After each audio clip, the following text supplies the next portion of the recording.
Ministério Kadosh vai estar apresentando aqui, tá certo? A palavra de Deus através do seu ministério, amém?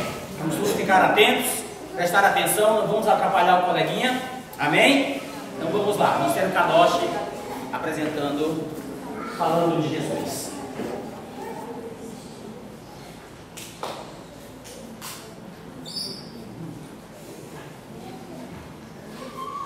Bom dia, igreja!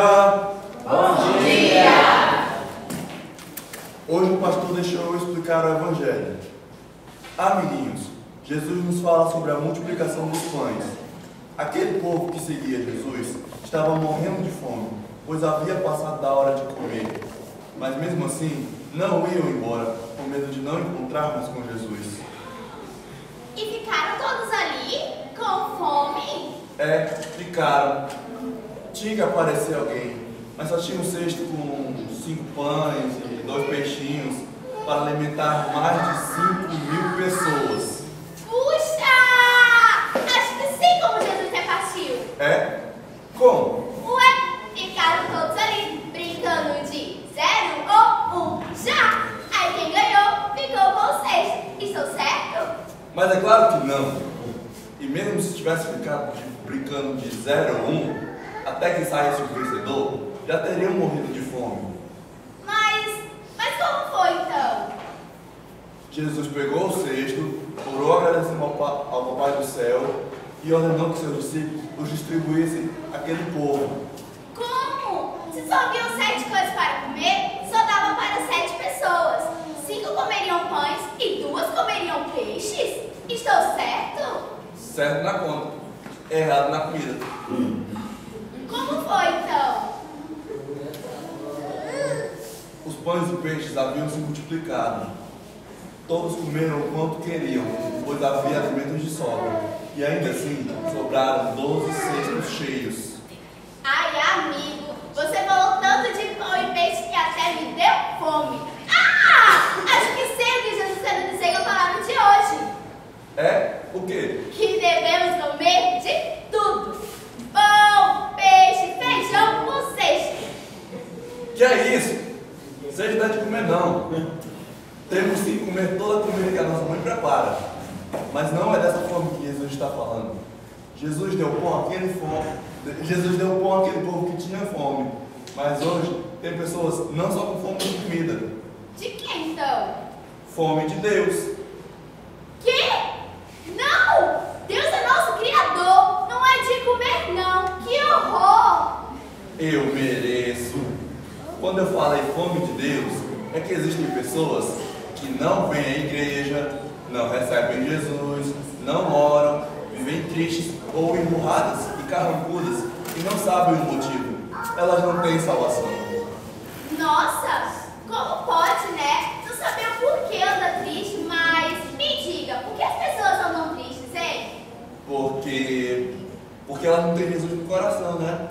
Jesus não é a nossa alegria? Sim.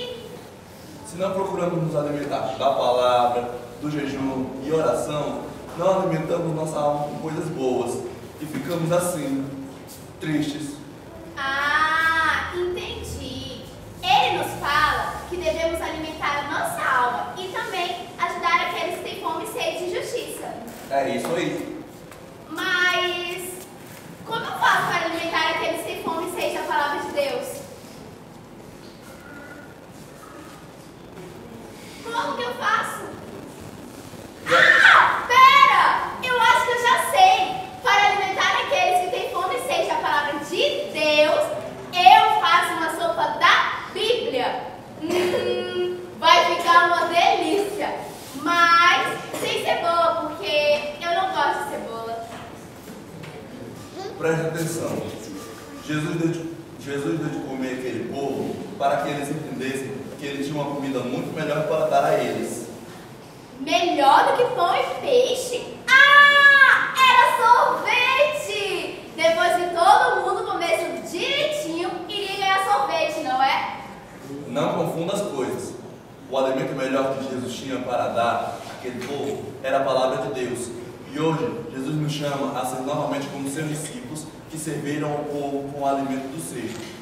Mas hoje, Jesus nos pede para servirmos com comida não só a quem tem fome, mas que saibamos distribuir por conta da justiça, da bondade e do amor a todos. Ah, agora eu entendi. Jesus nos fala que devemos falar de sua palavra para todos aqueles que não entendem e que precisam conhecer a Deus. Vou agora mesmo, vou lá de casa falar com o Luizinho. Sabe, ele anda tão tristonho e não vai à igreja. Tchau, gente! Ei, espera por mim. Tchau, pessoal. Tchau. Tchau.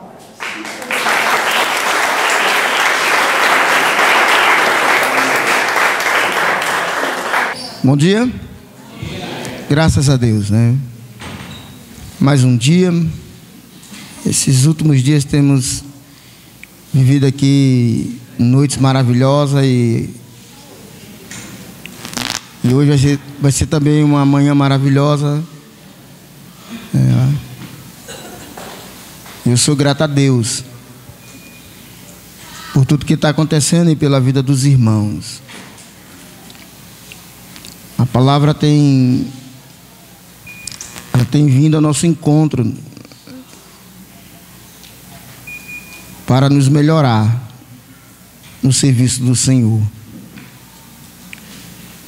E o que o pastor tem falado esses dias está sendo muito forte. Eu falei para ele, agora eu estou encrencado, porque eu estou ouvindo tudo que eu devo ser, né? O que fazer agora com todas essas informações preciosas do Senhor? Eu não posso mais dizer, eu não sabia. Não, agora eu sei. Que devo ser um cristão servo que sirva na obra do Senhor.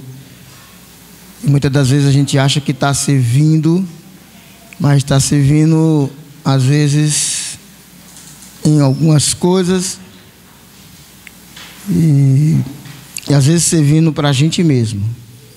E a gente precisa servir para o Senhor. E quando servimos para o Senhor, como o pastor disse, a continuidade da obra ela prossegue. Então eu vou chamar aqui o pastor Leonardo e eu gostaria que os irmãos, eu não vou dizer que você desligue o seu celular, mas coloca no silenciador e coloca assim na sua coxinha, que quando ele tiver alguma coisa ele vai acender, mas você possa prestar atenção na palavra do pastor. E eu peço que você também fizesse silêncio, né?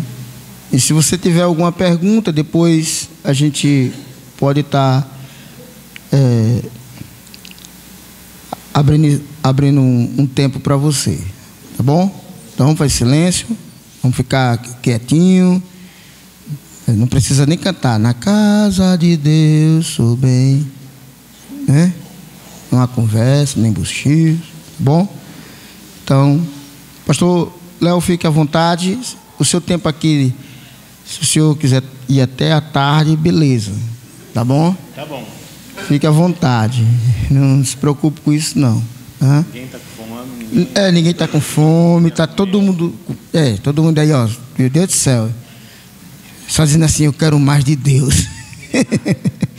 Fique com a palavra, meu pastor, Deus abençoe, tá bom? Obrigado. Meus irmãos, bom dia, graça e paz. Vamos ler Romanos, capítulo 1, Romanos 1, a partir do versículo 8, e aí a gente vai ler até o 17. Romanos 1, do 8 ao 17.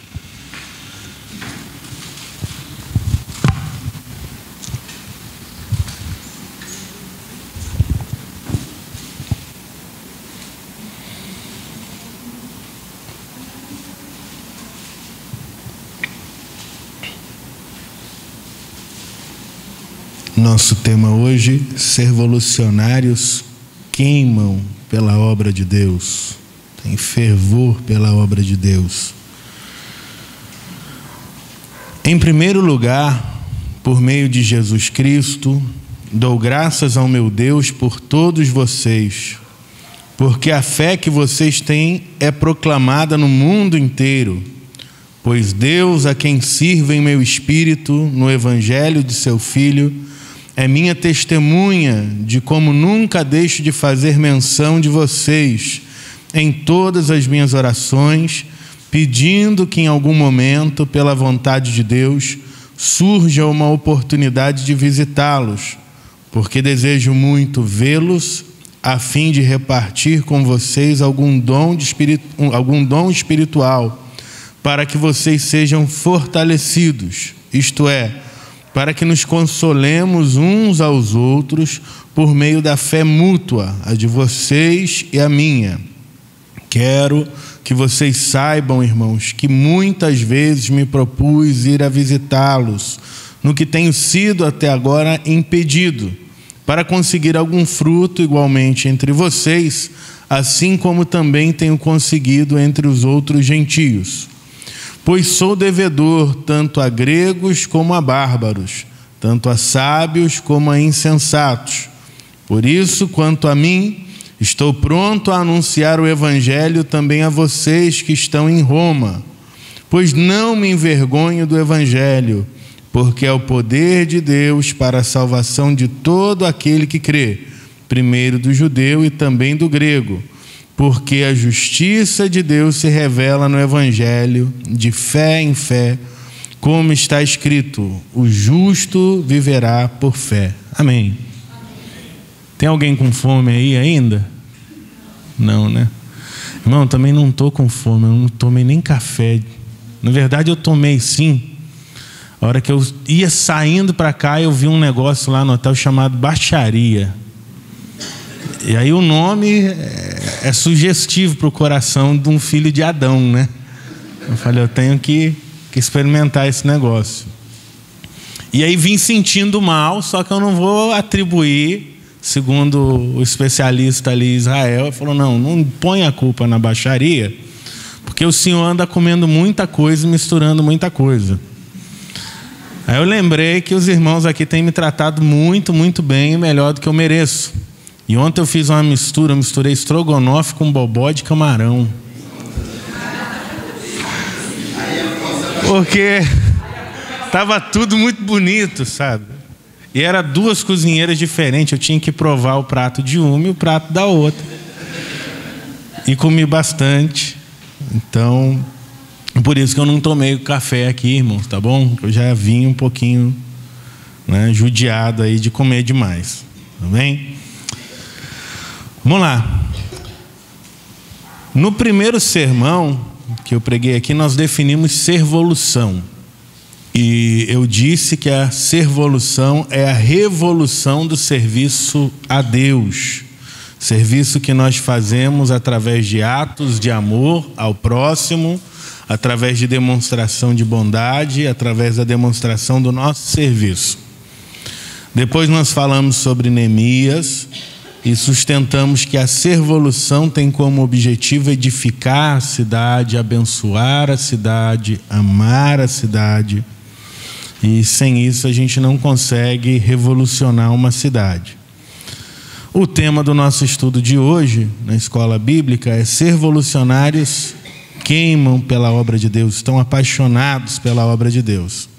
E o exemplo que eu quero usar hoje é o exemplo do apóstolo Paulo, escritor da carta aos Romanos. Quem foi esse homem? Bom, primeiro, Paulo foi um dos maiores perseguidores da igreja no início. Ele era um homem que odiava o evangelho, ele era um opositor do evangelho. Ele se orgulhava muito da sua ascendência judaica. Em Filipenses 3, versículos 5 e 6, ele diz: eu sou judeu de judeus, eu sou um judeu de raça pura. Em Atos 22, versículo 3, ele fala de novo da vida dele. Ele vai contar um pedacinho da vida e vai dizer que ele foi enviado a Jerusalém para estudar com Gamaliel, um homem muito sábio da época, e se tornar um rabino.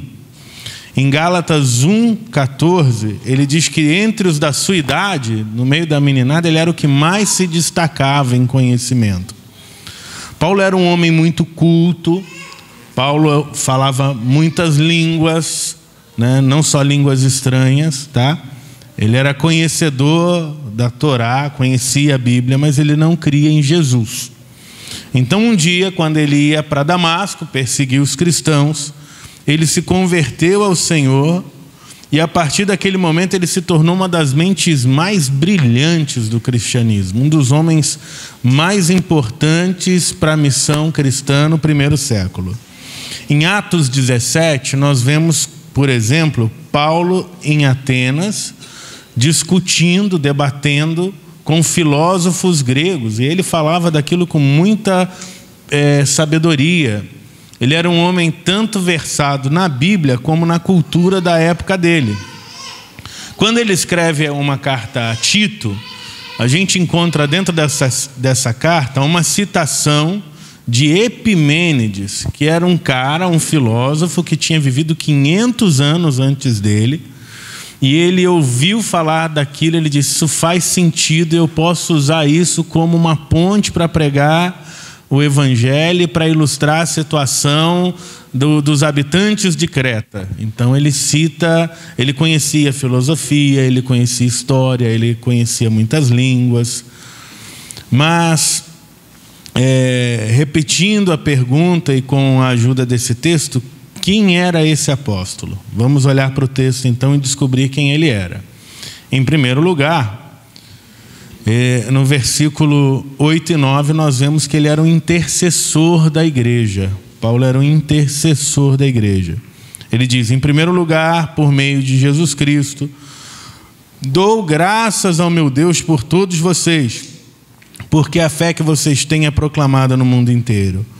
Pois Deus, a quem sirvo no meu espírito, no evangelho de seu Filho, é minha testemunha de como nunca deixo de fazer menção de vocês em todas as minhas orações. Aí a gente vai do 8 até o comecinho do 10. Então ele era um cara que intercedia pela igreja, ele conhecia a igreja, e ele orava pela igreja que ele conhecia e também pela igreja que ele não conhecia. A igreja de Roma era uma igreja que ele sonhava visitar, mas ele nunca tinha estado lá. Ele não conhecia aquelas pessoas, mas ele orava também pela igreja de longe, um coração missionário. Segundo, Paulo era um amigo da igreja. Versículo 10 a 13. Ele diz: pedindo que em algum momento, pela vontade de Deus, surja uma oportunidade de visitá-los. Olha só, ele queria ir a Roma. Versículo 13 agora. Quero que saibam, irmãos, que muitas vezes me propus ir visitá-los, no que tenho sido até agora impedido, para conseguir algum fruto entre vocês, assim como tenho conseguido entre os outros gentios. Deu para entender isso aqui? Ele era um amigo da igreja. No versículo 10 ele diz: eu quero ir aí onde vocês estão. No 13 ele mostra de novo esse desejo. Ele diz: saibam que eu quero estar com vocês. Eu não fui porque eu tive impedimentos, mas eu quero ter fruto ministerial entre vocês. Então a igreja sabia que podia contar com Paulo. Terceiro, ele era um treinador de cristãos. Treinador, versículo 11 e 12. Ele diz: eu desejo muito vê-los para repartir com vocês um dom espiritual, para que vocês sejam fortalecidos, isto é, para que nos consolemos uns aos outros por meio da fé mútua, a de vocês e a minha. Ele diz aqui que ele quer comunicar um dom. O que isso significa? Tem pelo menos duas possíveis explicações. A primeira é que ele queria usar os seus próprios dons espirituais para edificar a igreja. A segunda seria que ele estava desejoso de orar pela igreja para que a igreja recebesse dons espirituais. Observe no versículo 12 que ver a igreja, ver os irmãos usando dons espirituais trazia conforto para o apóstolo Paulo. Ele diz: assim a gente vai ser consolado quando vocês usem os dons de vocês. O conforto do líder, o conforto do pastor, o conforto do crente maduro é ver os outros cristãos frutificando, é ver a igreja usando dons espirituais. Em quarto lugar, Paulo é um devedor do Evangelho. Versículo 14.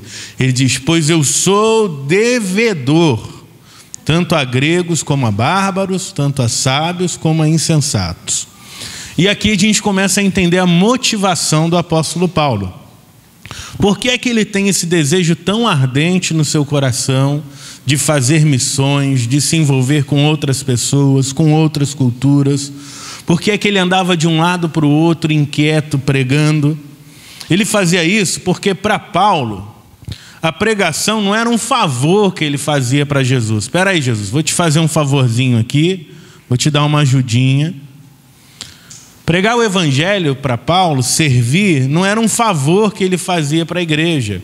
Ele diz de si mesmo: eu sou devedor.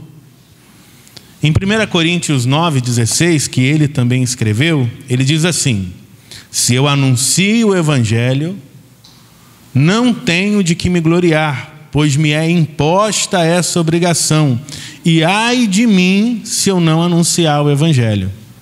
Dá para perceber a mente desse homem?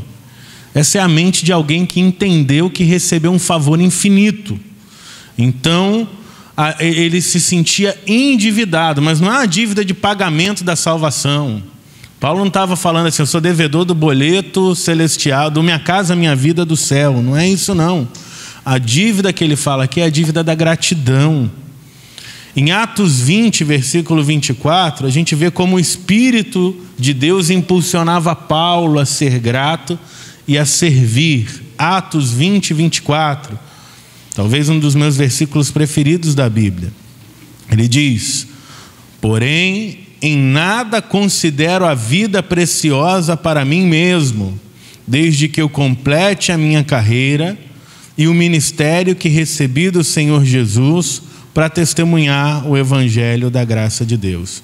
Nem a minha própria vida é mais importante do que a pregação do Evangelho. Se eu tiver que correr perigo para que o Evangelho seja anunciado, eu vou me submeter a isso. É isso que ele está dizendo aqui. Quem é alcançado pela graça, ele ministra a graça, ele exala a graça, ele compartilha a graça, ele não consegue ficar parado. Quinto, Paulo era um homem disposto. Versículo 15. Por isso, quanto a mim, estou pronto a anunciar o Evangelho. Estou pronto. Paulo, nesse momento, ele estava em Corinto, na Grécia, e lá ele conhece um casal de cristãos que já tinham morado em Roma. Esse casal é Priscila e Áquila. Então, provavelmente, esse casal conta para Paulo algumas coisas acerca da capital do império, da cidade de Roma. E Paulo ouve aquelas notícias da igreja de Roma que ele ainda não conhecia. E ele diz: eu tenho que ajudar. E eu vou ajudá-los. Eu estou pronto. Do que eles precisam? É do Evangelho?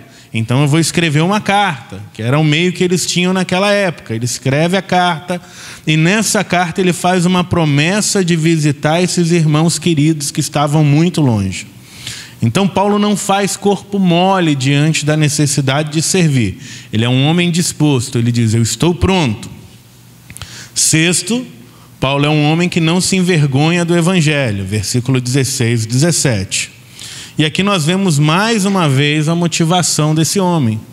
Por que é que ele fazia o que fazia? Por que é que ele pregava para outras pessoas quando tudo dizia para ele parar? Ele era preso, ele era perseguido, ele apanhava e ele continuava pregando. Por que é que ele continuava mesmo quando as situações, as circunstâncias não eram favoráveis? Ele escreve que ele passou fome, ele conta que passou perigo, enfrentou espada, falsos irmãos. O que é que faz esse homem não parar? Ele diz para a gente aqui: eu não tenho vergonha do Evangelho. Paulo não tinha vergonha do que ele era. Você já conheceu alguém que tem vergonha do Evangelho? É triste isso, né? Tem gente que tem vergonha do Evangelho. E tem gente que é a vergonha do Evangelho também. Você pergunta para o cara: você é evangélico? Ele fala: quem? Eu? Aí ele fica na dúvida. Ele diz: não, eu vou na igreja. Eu vou lá porque meus pais são de lá, eles pedem para eu ir. Você sabe como é que é, né? Não. Ah, mas então você é crente? Não, crente não. Eu sou amigo dos crentes, mas não sou muito comprometido, não. Dá a impressão que dizer que não é comprometido com Jesus é uma coisa bonita, né? E que dizer que você ama Jesus é vergonhoso. É estranho isso, né? Como os valores do nosso mundo mudaram. Paulo não era assim, não. Ele diz: eu não me envergonho do Evangelho, porque ele é o poder de Deus para a salvação do que crê. Eu não me envergonho do Evangelho, porque eu conheço o poder que ele tem para salvar a vida de quem acredita nele. E ele diz mais no versículo 17: porque a justiça de Deus se revela no Evangelho de fé em fé, como está escrito: o justo viverá pela fé. Ou seja, é pela fé no Evangelho que eu sou justo diante de Deus. Nada nesse mundo pode nos declarar justos diante de Deus. Nenhum caminho nos leva para perto de Deus, somente o Evangelho. Por isso não me envergonho do Evangelho. E é incrível como, ao passear por esse texto, a gente encontra tantas características, tantos dons revolucionários na vida de Paulo, né? E eu fico pensando que enquanto os imperadores romanos tratavam de guerrear, de matar, de dominar, o apóstolo Paulo se dedicou a fazer o quê? A servir. E isso é incrível, porque o legado e a influência dos imperadores romanos, aqueles homens importantes da época, acabou, passou junto com eles. Depois da morte deles, eles foram esquecidos. No máximo lembrados de vez em quando em uma aula de história. Mas o legado de Paulo está sendo estudado por nós aqui nessa manhã, 2000 anos depois. Isso mostra que a revolução do serviço pode não parecer uma estratégia popular. Perdoar ao invés de ferir, amar ao invés de odiar, servir em vez de lutar, pode parecer um plano ruim quando nós medimos somente pelos padrões mundanos. Mas a história do cristianismo é a prova cabal de que não existe maior legado do que aquele que nós deixamos ao servir. Os atos de serviço perduram, eles mudam lugares, eles mudam gerações, eles transformam o mundo. E essa foi uma breve passagem pela vida de Paulo, um resumo desse capítulo. Agora, quais são as aplicações práticas que nós podemos extrair da vida do apóstolo Paulo, que sejam úteis para nós hoje, na nossa servolução? Primeiro, servolucionários intercedem pela igreja. Os versículos 8 e 9 que já lemos, ele agradece pela vida daqueles irmãos e ele chama o Espírito Santo como testemunha de que ele constantemente orava pelos irmãos. Um verdadeiro cristão cobre a igreja com as suas orações. Eles não oram apenas no domingo, não oram somente antes das refeições, não oram somente porque é culto de oração, não oram só porque a igreja tem um programa específico de oração, eles oram sempre, eles cobrem a igreja com oração. Irmãos, as nossas orações são arma e são escudo. Através das orações, Deus nos livra de muitos ataques do diabo. E diante disso vale perguntar: os seus irmãos da igreja, dessa igreja, podem contar com as suas orações? Diante dos problemas da sua igreja, você tem sido intercessor ou você tem sido um murmurador? Segundo, servolucionários amam estar com irmãos. No versículo 10, Paulo, que estava lá longe, ele diz: eu quero ir onde vocês estão. No 13 ele repete: eu quero ir, eu quero que vocês saibam disso, eu quero ter fruto, eu quero ministrar aí. Ele estava em Corinto e ele queria ir até Roma para ter comunhão com os irmãos, ele queria encorajar, ele queria mostrar o amor que ele sentia. Amar os irmãos, amar estar com os irmãos é uma marca da igreja verdadeira, é uma marca do ministério. A sua igreja, essa igreja, precisa se sentir amada por você. Você precisa demonstrar amor. Essa igreja local precisa se sentir cuidada por você. E esse amor é demonstrado através de palavras e ações.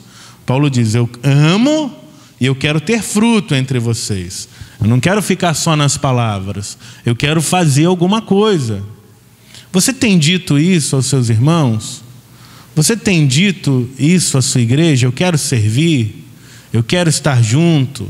Você tem mostrado o seu amor pelo irmão? Às vezes a gente tem vergonha, né? Principalmente homem, de falar que ama o irmão. A gente ama de verdade, né? Pode dizer isso. Às vezes é bom você saber que você é amado. A igreja precisa ser esse lugar de amor. Não adianta a gente pregar o evangelho para todo mundo e ter um monte de visitante dentro da igreja. Quando chegar aqui a gente está brigando um com o outro, discutindo por causa de bobagem, ficando com raiva um do outro por pequenas coisas, ou indiferentes àquele visitante que veio e que precisa de acolhimento. Então a gente precisa disso. Em quarto lugar, os servolucionários equipam outros cristãos. Servolucionários equipam outros cristãos. Paulo diz: eu quero comunicar um dom espiritual a fim de que vocês sejam confortados, para que juntamente convosco eu seja consolado pela fé mútua. O desejo de Paulo era servir os cristãos. Ele diz: eu quero ver vocês, eu quero comunicar algum dom, ou seja, eu quero servir com os dons que Deus me deu.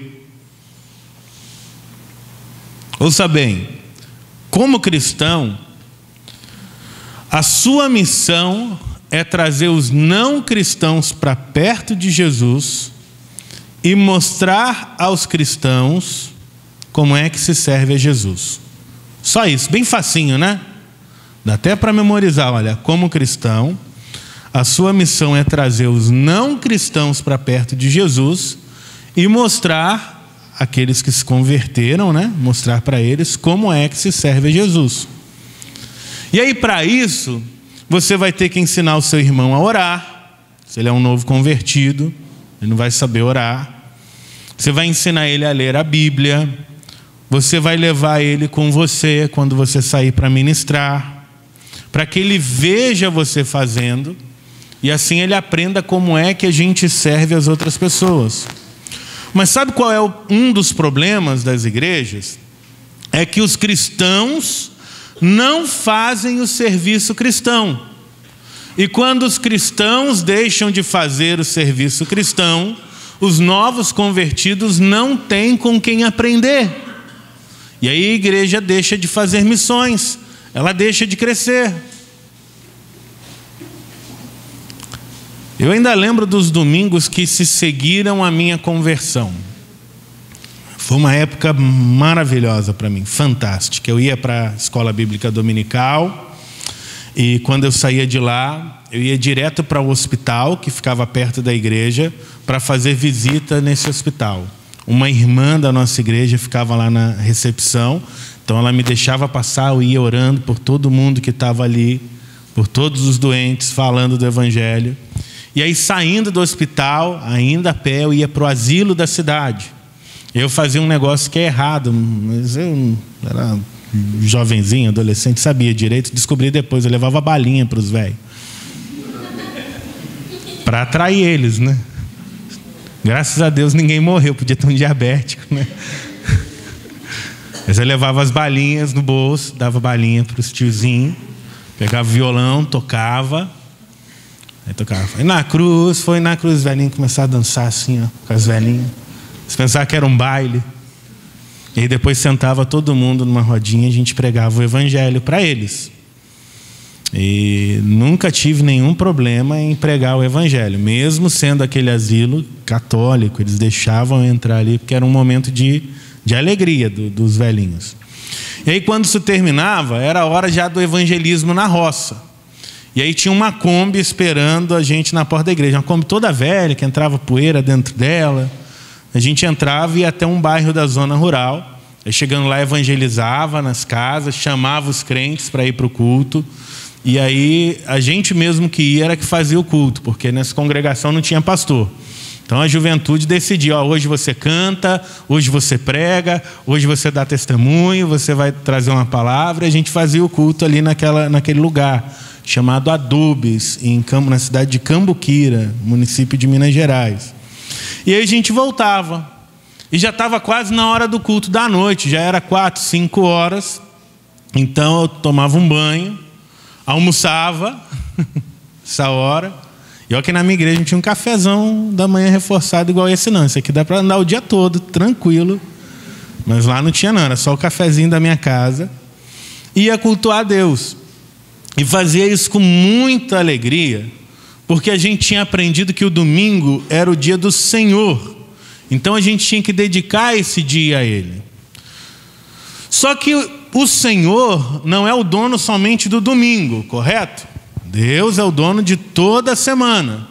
Então nos outros dias da semana, eu saía também. Com quem? Com outros cristãos mais maduros do que eu, que iam visitar as famílias, geralmente algum diácono.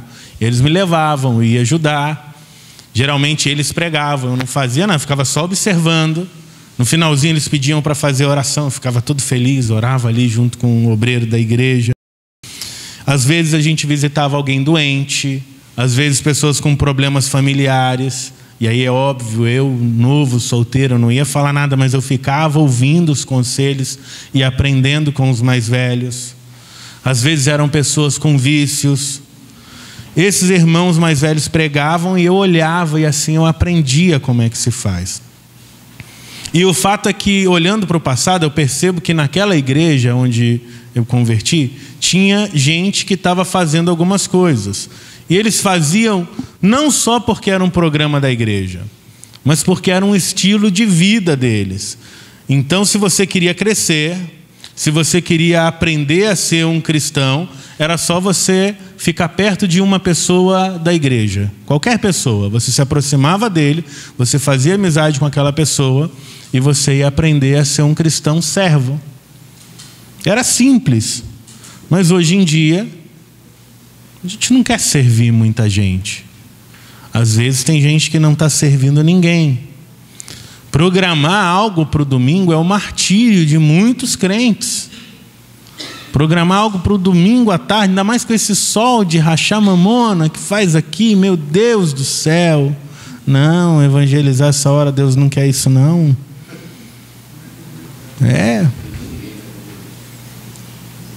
Visitas a não crentes durante a semana, eu não sei se existe aqui, mas tem lugar que isso não existe. A gente só se reúne no domingo, aí vê a nuca um do outro, né? Porque está todo mundo olhando para frente, só vê a nuca do seu irmão. Não tem olho no olho, não tem vida na vida. E depois a gente vai embora. Visita os doentes.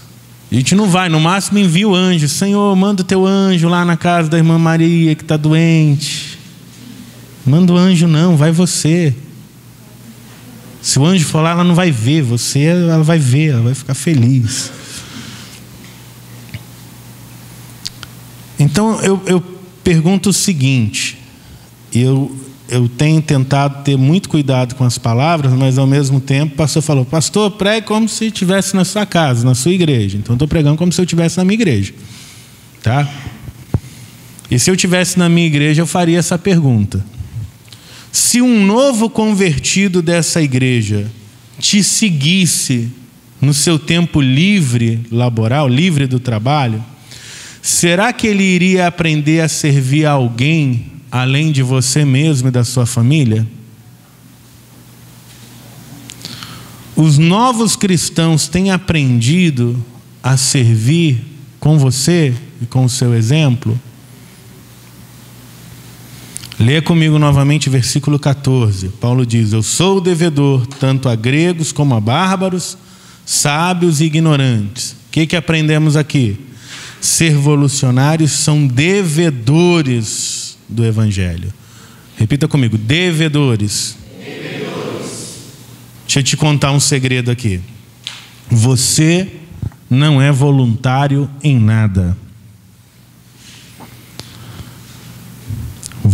Não, mas eu sou voluntário, eu sou da equipe. Não, você não é voluntário em nada. Você não é voluntário nem aqui na igreja. Eu liderei já equipes de voluntários, equipe em ONG, equipe missionária. Deixa eu te dizer uma coisa: liderar voluntários é horroroso. Sabe por quê? Porque o cara que é voluntário, ele pensa assim: se der, eu faço. Se não der, não faço. Eu faço se eu quiser, eu faço quando eu quiser, como eu quiser. Então tem gente que tem essa mentalidade na Igreja de Jesus, a mentalidade de voluntários. Então, me escute por favor, a Igreja de Jesus, ela não precisa de voluntários. A gente até usa essa palavra às vezes, na falta de outra palavra. Mas a igreja não precisa de voluntários. Como assim? A gente está com o livro de Romanos aberto. Leia o capítulo 1, versículo 1. Paulo, voluntário do Senhor Jesus Cristo, chamado para ser apóstolo, né? Não? Como é que está aí? Paulo, servo do Senhor Jesus Cristo. E você sabia que a palavra grega usada aqui traduzida por servo, é a mesma palavra que lá naquele mundo antigo grego eles usavam para escravo? Então não diz aqui Paulo voluntário, diz Paulo o escravo do Senhor Jesus Cristo. Marcos 10:43, que a gente leu aqui no primeiro dia, diz assim: mas entre vós não será assim. Antes, qualquer que entre vós quiser se tornar grande, será esse o que vos sirva, será servo dos demais. Gálatas 5:13. Porque vós, irmãos, foste chamados à liberdade. Não useis a liberdade para dar ocasião à carne, mas servi-vos uns aos outros em amor. Sirvam uns aos outros mediante o amor. Entendeu o que eu quero dizer aqui? Qual é o segredo que eu quero compartilhar com você hoje? Voluntário foi Jesus. Você é apenas servo. Jesus era voluntário. Se ele dissesse assim: não vou salvar esse povo não, vou deixar todo mundo morrer no pecado mesmo, ele podia. Ele não tinha obrigação de vir aqui pagar a nossa conta não. A gente estragou tudo, problema nosso. Mas Jesus, sem ter nenhuma obrigação, ele veio voluntariamente e se entregou por nós. Nós não temos essa opção não. O servo, o escravo não tem opção, ele serve, porque ele deve a si mesmo, sua própria vida ao seu Senhor. O Senhor é o dono da sua vida, então você serve a esse que é o teu dono. Paulo sabia disso. Ele sabia que ele devia a si mesmo a Jesus. Então, diante da missão dada, a missão que Jesus deu para ele, ele diz: eu sou devedor. Que nos leva à seguinte reflexão: como você se vê na obra de Deus?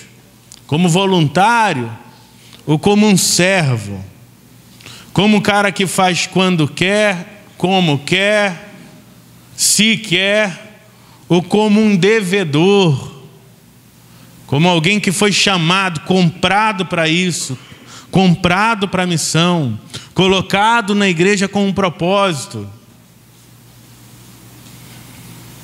Quinto, porque reconhecem a si mesmo como devedores da graça, os servolucionários estão dispostos a ministrar graça a outras pessoas. Servolucionários estão dispostos a ministrar a graça. Ouça bem, disposto.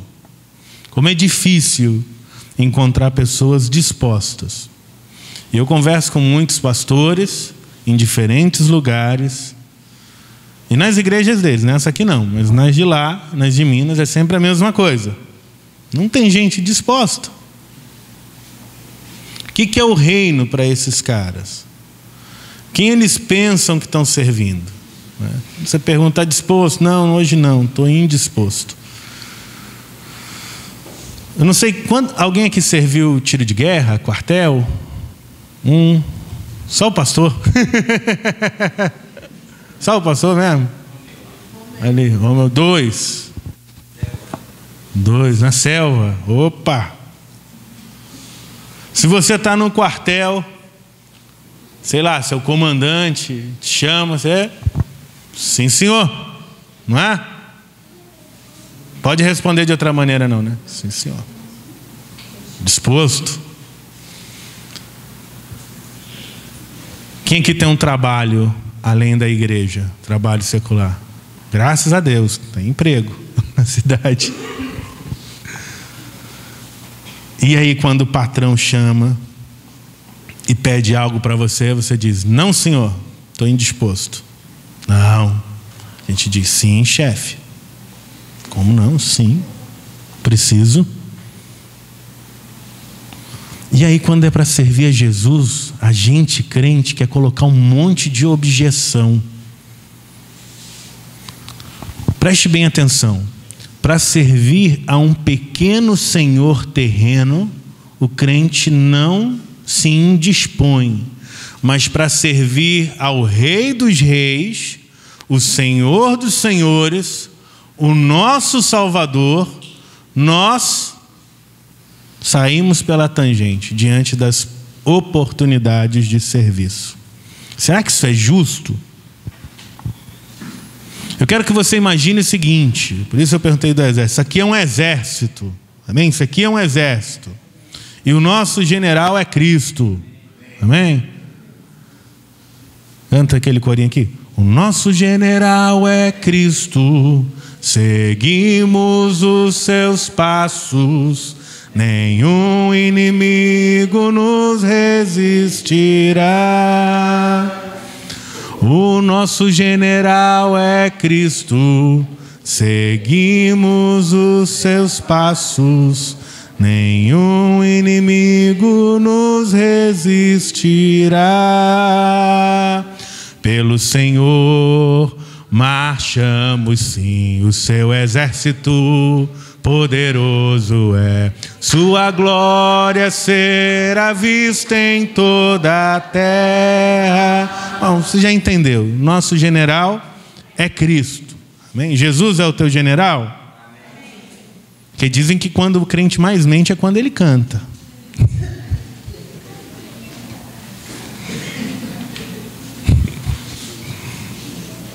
Se Jesus é o teu general, entenda que ele está te chamando para a missão.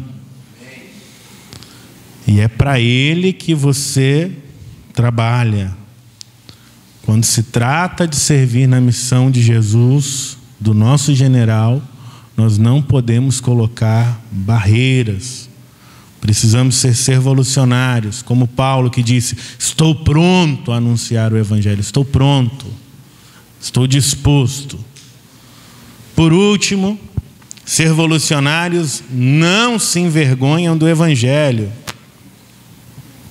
Versículo 16, porque eu não me envergonho do evangelho, ele é o poder de Deus. O evangelho te deu tudo, tudo. Esse evangelho mudou a sua vida. Você ia para condenação, a Bíblia diz, se não fosse pelo evangelho. Mas você creu no evangelho, essa mensagem de que Deus mandou o Filho dele para morrer pelos nossos pecados foram castigados em Jesus, e se você crê em Jesus, você tem vida eterna. E aí você creu nessa mensagem, e essa mensagem te salvou. Além disso, o evangelho é Jesus. O evangelho é uma pessoa, é a história dele que a gente conta. Então, se o evangelho é Jesus, se envergonhar do evangelho é se envergonhar de Jesus. Falar do evangelho é falar de Jesus. Crer no evangelho é crer em Jesus. Em Lucas 9, 26, Jesus diz, Lucas 9, 26, se alguém se envergonhar de mim e das minhas palavras, O Filho do Homem igualmente se envergonhará dele, quando voltar em sua glória e sob as honrarias do Pai e dos anjos. Nós não podemos nos envergonhar do Evangelho. Nós precisamos pregar, precisamos servir o nosso general, que é Cristo. Amém? Quando o general chama, o que você diz? Sim, Senhor. Muito bem. Deu para aprender, né? Já sabia, você já sabia tudo isso. Tenho certeza que você sabia. A gente só está lembrando porque o Espírito Santo faz isso. Lembra a gente uma e outra vez para a gente poder praticar. Então vamos agradecer a Deus pela palavra e pedir ao Senhor Jesus que nos ajude a cumprir essa missão, porque Deus tem uma missão. Deus está em missão aqui na cidade de Rio Branco e Ele conta com você para essa missão. Foi você que Ele escolheu para servir junto com Ele nessa missão. Senhor, obrigado por esse tempo, pela vida dos teus filhos, por essa escola bíblica dominical onde a gente pode falar sobre serviço, sobre missão. Obrigado por se entregar voluntariamente. O Senhor, meu Deus, não tinha nenhuma obrigação de enviar Jesus para salvar o mundo, mas Jesus voluntariamente se entregou por nós. E essa entrega nos fez servos, Senhor. E a vontade do servo é satisfazer o seu dono, é satisfazer o seu Senhor, o seu amo. Obrigado, Senhor, porque aqui há uma igreja que serve. Seria uma imensa hipocrisia da minha parte não reconhecer isso, porque se há cristãos aqui para quem eu posso pregar hoje, é porque outros estiveram servindo, trabalhando, ganhando almas, senão nada disso existiria. Obrigado, Senhor, por cada um daqueles que estão envolvidos com o serviço da igreja, com o evangelismo, com a missão. Obrigado pela vida do pastor Sérgio, Senhor, que tem essa visão de ganhar almas, de tirar a igreja das quatro paredes. E nos ajude, Senhor, como servos teus, a nos unirmos, Senhor, com o coração do teu servo, pastor, nessa missão, para poder estender o teu evangelho e através desse evangelho ver muitas almas se convertendo, vidas se rendendo a ti, Deus. Em nome de Jesus, muito obrigado, Deus. Amém.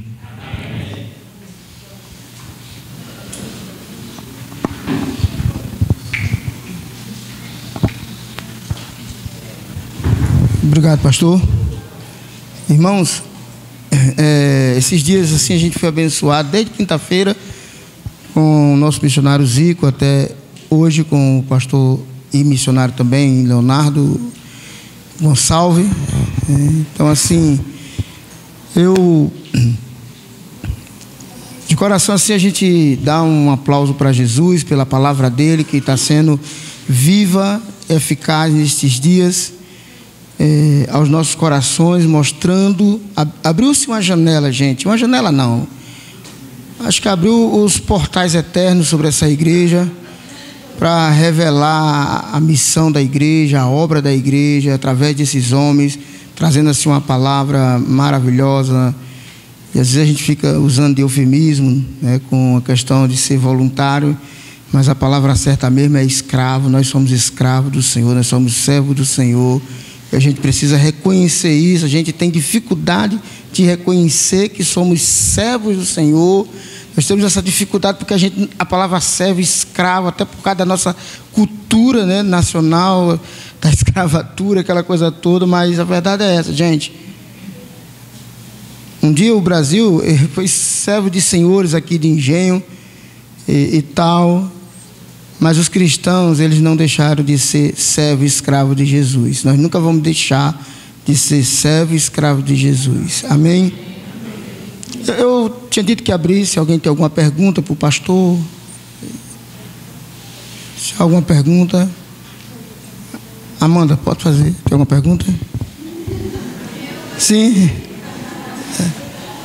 Amanda, acho que a Amanda sempre gosta, quando abre a pergunta, ela já olha com, assim, com um brilho para fazer a pergunta.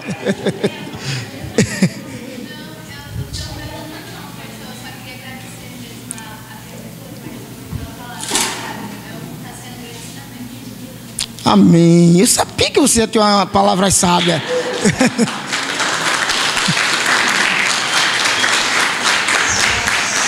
Mais alguém, gente? Só precisa declarar com 22 na votação. A hora que cantou, agora nós estamos zerando, então. Olha a Maria.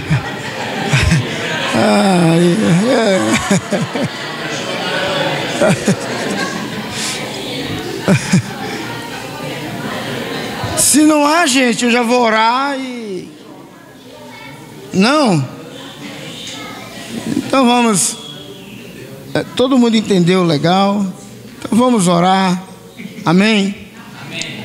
Lembrando que a limpeza para hoje à noite continua sendo dos servos e dos escravos, não dos voluntários mais, tá, gente? Amém? Vamos orar, vamos ficar em pé, vamos agradecer pela palavra e às 6 horas da tarde, tá? Às 18 horas. Vamos orar. Vamos nos acalmar. O desafio que eu faço essa manhã é você orar se apresentando, assim como no começo do texto, quando Paulo diz: eu, Paulo, servo. E que essa manhã você possa se apresentar como servo do Senhor. Eu, Senhor, como servo do Senhor. Eu quero pedir que não seja somente palavras, mas que eu possa ser servo do Senhor. Entender que eu fui escravizado por Cristo e que não há nada de vergonha nisso.